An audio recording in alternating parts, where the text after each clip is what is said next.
Le Festival de Cannes fête cette semaine le centenaire de la naissance d'Orson Welles, avec moult projections de films restaurés, ce qui nous a donné envie de poser cette question simple, c'était qui, ou plutôt c'était quoi, Orson Welles? Voici notre réponse, subjective, en 10 petites madeleines. Orson Welles, c'était tout d'abord des débuts au théâtre dans les années 30 avec sa troupe du Mercury Theatre, puis la réalisation de feuilletons radiophoniques pour CBS, notamment l'adaptation de La Guerre des Mondes, et puis, en 1941, la réalisation de son premier film, l'un des plus célèbres de l'histoire du cinéma, avec des fausses actualités, une structure en flashback, et puis de la profondeur de champ ici et là, et des plafonds très visibles ici et là, sans oublier des éclairages expressionnistes et des jeux de miroirs, une célèbre scène de fin et une non moins célèbre scène d'ouverture.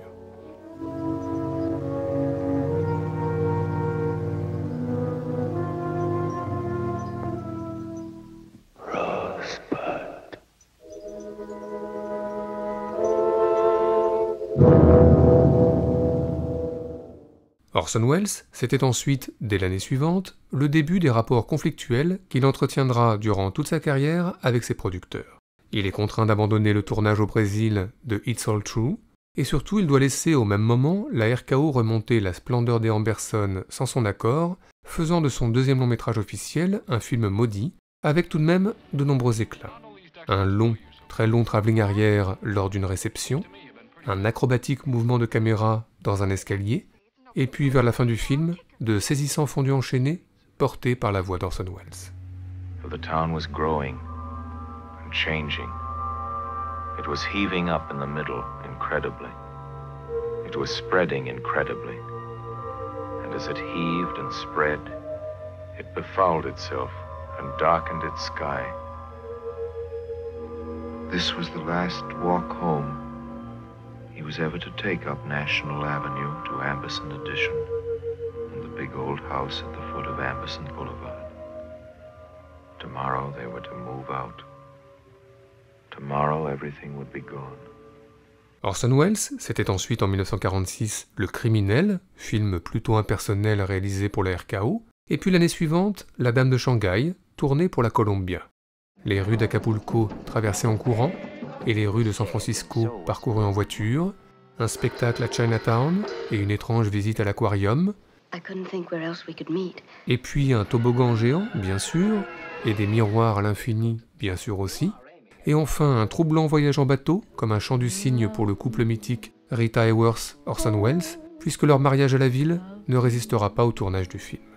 Then don't take your lips or your arms or your love away.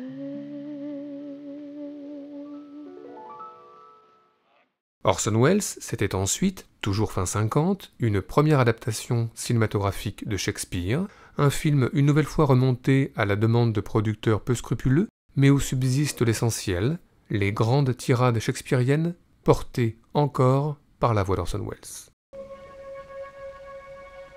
Now, o'er the one half world, nature seems dead, and wicked dreams abuse the curtain's sleep. Witchcraft celebrates pale Hecate's offerings, and withered murder, alarmed by his sentinel the wolf, whose howls his watch, thus with his stealthy pace, with Tarquin's ravishing strides towards his design. Orson Welles, c'était ensuite une célèbre apparition en 1949 dans Le Troisième Homme de Carol Reed, une apparition qui nous permet au passage de faire une parenthèse sur la carrière d'Orson Welles acteur. Une carrière américaine, comme ici dans Le Génie du mal de Richard Fleischer, mais une carrière aussi européenne, qu'il a menée notamment en Italie, devant la caméra de Pasolini dans La Ricotta, ou devant la caméra de Claude Chabrol dans La Décade prodigieuse, une carrière également de narrateur, ici en ouverture des Vikings, ou ici en ouverture de La folle histoire du monde de Mel Brooks, The greatest calamity that could befall early men was the loss of fire. Ce qui nous fait penser qu'Orson Welles a parfois joué dans des parodies, de son plein gré en magicien dans le faux James Bond Casino Royale, ou à son insu dans le grand détournement de la classe américaine. Bonjour. C'est moi Orson Welles. Ceci est ma maison que vous voyez derrière là. Pas mal, non? C'est français. Je me permets d'interrompre ce film parce qu'on se fout un peu de ma gueule. C'est du vol et du plagiat. J'aime pas trop les voleurs et les fils de pute. Reprenons maintenant notre chronologie. Orson Welles, c'était au carrefour des années 50, une nouvelle adaptation de Shakespeare, et peut-être la plus belle, avec un tournage étalé sur plusieurs années et partagé entre les canaux à Venise et les forteresses au Maroc, avec l'odieux Iago, la dévouée Desdémone et le jaloux Othello, et toujours les grandes tirades shakespeariennes portées par la voix d'Orson Welles. It is the cause. Yet I'll not shed her blood, nor scar that whiter skin of hers than snow, and smooth as monumental alabaster. Yet she must die, else she'll betray more men. Orson Welles, c'était ensuite au milieu des années 50, Monsieur Arcadin, un film à nouveau tourné en Europe et à nouveau amputé par les producteurs, avec tout de même une grande ouverture, comme toujours. On December 25th, an aeroplane was sighted off the coast of Barcelona. It was flying empty. Et puis au milieu du film, la fameuse fable du scorpion et de la grenouille, narrée par Orson Welles lui-même. This scorpion wanted to cross a river. So he asked the frog to carry him. No, said the frog, no, thank you. If I let you on my back, you may sting me, and the sting of a scorpion is death. Now, whereas the scorpion is the logic of that, for scorpions always try to be logical. If I sting you, you will die. I will drown. So the frog was convinced and allowed the scorpion on his back, but just in the middle of the river, he felt a terrible pain and realized that after all, the scorpion had stung him. Logic, cried the dying frog as he started underbearing the scorpion down with him. There is no logic in this. I know, said the scorpion, but I can't help it. It's my character. Let's drink to character. Orson Welles, c'était ensuite en 1958 le retour aux États-Unis pour un film produit par Universal, avec Charlton Heston à la frontière mexicaine, moustache et lunettes noires, mais aussi Janet Leigh, perdue dans un motel 2 ans avant Psychose, et puis une impayable apparition de Marlène Dietrich, et enfin un très très long plan d'ouverture que l'on étudie encore aujourd'hui dans les écoles de cinéma.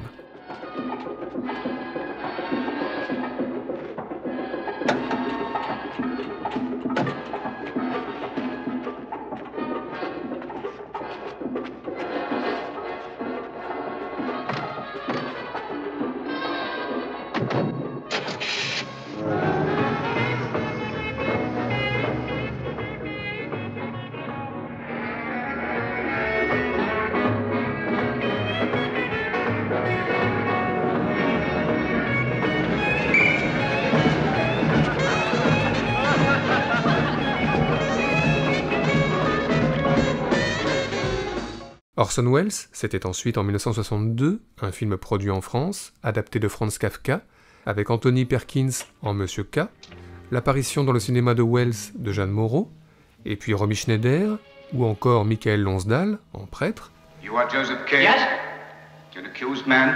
Et puis des scènes de bureau tournées dans la gare d'Orsay, une porte géante, et enfin, comme toujours, une grande scène d'ouverture, portée, comme toujours aussi, par la voix d'Orson Welles.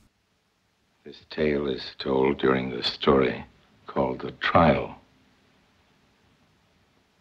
It has been said that the logic of this story is the logic of a dream, of a nightmare.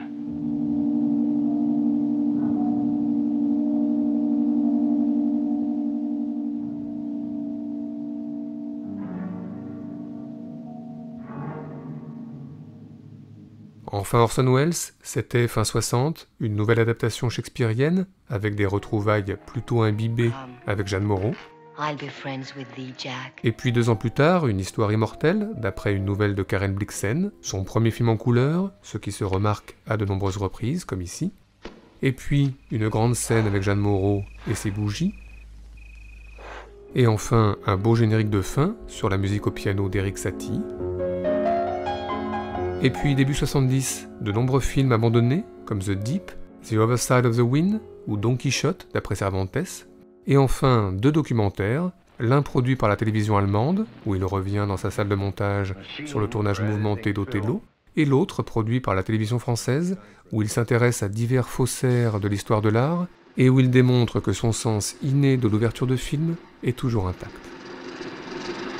Ladies and gentlemen, by way of introduction, this is a film about trickery and fraud, about lies. Tell it by the fireside or in a marketplace or in a movie. Almost any story is almost certainly some kind of lie. Voilà, Orson Welles, c'était tout cela, mais c'est aussi aujourd'hui un héritage immense pour les cinéastes contemporains.